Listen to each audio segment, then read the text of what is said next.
A block of mass small M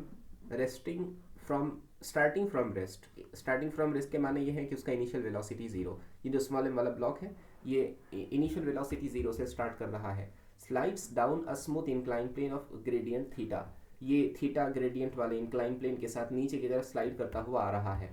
fixed in a lift moving upward, इसको एक lift के अंदर रख दिया गया और ये जो लिफ्ट है ये ऊपर की तरफ एक्सेलरेट कर रही है with an acceleration a naught as shown in the figure. If the base of the incline plane has length L, ये जो distance base of the incline plane है उसकी वैल्यू एल के बराबर है, the time taken by the block to slide from top to bottom of the incline plane, हमको मालूम करना है कि ये ब्लॉक ऊपर से टॉप पोजीशन से बॉटम तक आने में कितना टाइम लेगा, ये हम मालूम करना चाहते हैं। तो हमको मालूम करना है टाइम की वैल्यू। ठीक है, चलिए आसान क्वेश्चन है। ये हमारा इंक्लाइन सरफेस, इसके ऊपर ये एक ऑब्जेक्ट रखा गया है, यहाँ है, इस ऑब्जेक्ट का मास स्मॉल एम है, उसका इनिशियल वेलोसिटी जीरो है और ये जो डिस्टेंस दिया है ये डिस्टेंस एल के बराबर है, ये डिस्टेंस एल के बराबर है। ठीक है, और यहाँ जो एंगल बन रहा है वो एंगल की वैल्यू थीटा है, ये एंगल इंक्लिनेशन थीटा के बराबर। ओके, चलो काम शुरू करेंगे। अगर ये एल है ये थीटा है तो हम लिख सकते हैं कि ये वाला कंपोनेंट कितना हो जाएगा, हमको यहाँ साइन लगाना पड़ेगा, सॉरी कॉस लगाना पड़ेगा, कॉस ऑफ थीटा कितना हो जाएगा, मान लीजिए ये कंपोनेंट एक्स के बराबर है, ये जो उसकी लेंथ है ये एक्स के बराबर है, तो हम कह सकते हैं cos of theta is equal to adjacent by hypotenuse यानी एल डिवाइड बाय एक्स। यहाँ से पता चला कि x बराबर है एल बाय कॉस थीटा, यहाँ से पता चला x बराबर है एल बाय कॉस थीटा, तो ये डिस्टेंस को मैं लिख लेता हूँ, x की जगह पर आ चुका है L by cos of theta. Important है क्योंकि उसी के फॉर्म में हमको डेटा दिया हुआ है। अगली चीज़, अब यहाँ पे हमको इनिशियल वेलोसिटी जीरो दिया हुआ है, हमको टाइम मालूम करना है, तो हम क्या करेंगे, काइनेमेटिकल इक्वेशन यूज़ कर लेंगे, कौन सी, s equal to U T plus half A T square.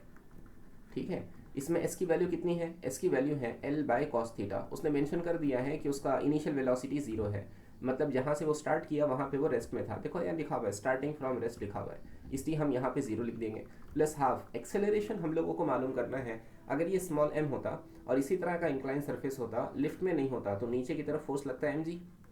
यहाँ वाला कॉम्पोनेंट थीटा के साथ, तो ये हो जाता mg कॉस थीटा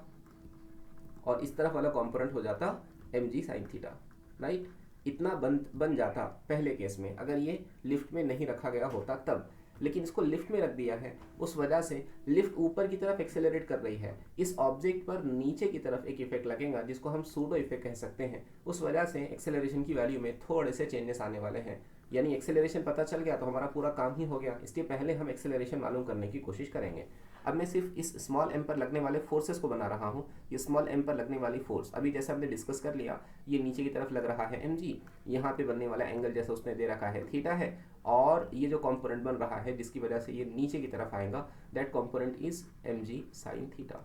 ये component M G sine theta के बराबर है। अब ध्यान दीजिए, लिफ्ट जा रही है ऊपर की तरफ with an acceleration a not, उसका सूडो इफेक्ट, क्योंकि ऑब्जेक्ट की स्टडी हम लिफ्ट के साथ कर रहे हैं, लिफ्ट के साथ कर रहे हैं और लिफ्ट ना खुद एक्सेलरेशन में है, इस वजह से इस ऑब्जेक्ट पर एक सूडो फोर्स आएंगी ऑपोजिट डायरेक्शन में, लिफ्ट का एक्सेलरेशन ए नॉट, इसलिए इस ऑब्जेक्ट पर जिसका मास स्मॉल एम है लगने वाला फोर्स डाउनवर्ड डायरेक्शन में ए नॉट हो जाएगा, यानी फोर्स हो जाएंगी m times of A naught. अब इसके दो कंपोनेंट बनेंगे, एक तो परपेंडिकुलर टू इंक्लाइन और दूसरा अलोंग द इंक्लाइन। अब देखिए यहाँ बनने वाला एंगल थीटा है, ये हॉरिजॉन्टल है और ये वर्टिकल है, राइट, तो वर्टिकल हॉरिजॉन्टल परपेंडिकुलर, और ये इंक्लाइन है और ये इंक्लाइन का परपेंडिकुलर है, तो क्या ये एंगल भी थीटा ही हो जाएगा। अगर ये एम ए नॉट है ये थीटा है, तो यहाँ वाला कंपोनेंट हो गया एम ए नॉट कॉस थीटा जो इंक्लाइन के अंदर की तरफ जाएगा, और दूसरा कंपोनेंट डाउनवर्ड डायरेक्शन में बन रहा है, कितना, m A not sine theta. ये दोनों कंपोनेंट इस ब्लॉक को नीचे की तरफ एक्सेलरेट करने में हेल्प करने वाले हैं, इसलिए मैं लिख सकता हूँ उस ब्लॉक पर लगने वाला जो नेट फोर्स है, नेट फोर्स हो चुका है M A not sine theta plus M G sine theta.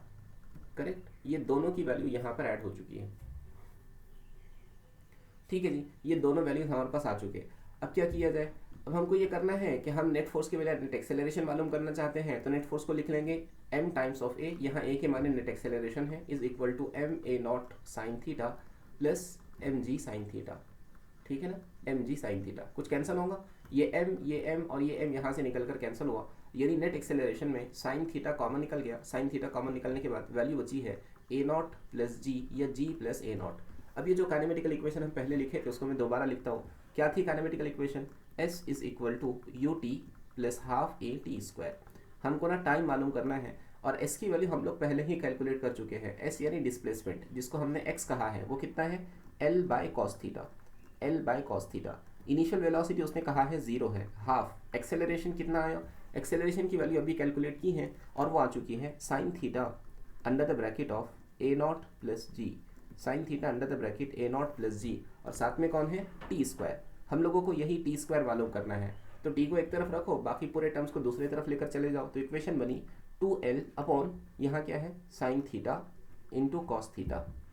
और साथ में कौन है, साथ में है A not plus G is equal to T का स्क्वायर।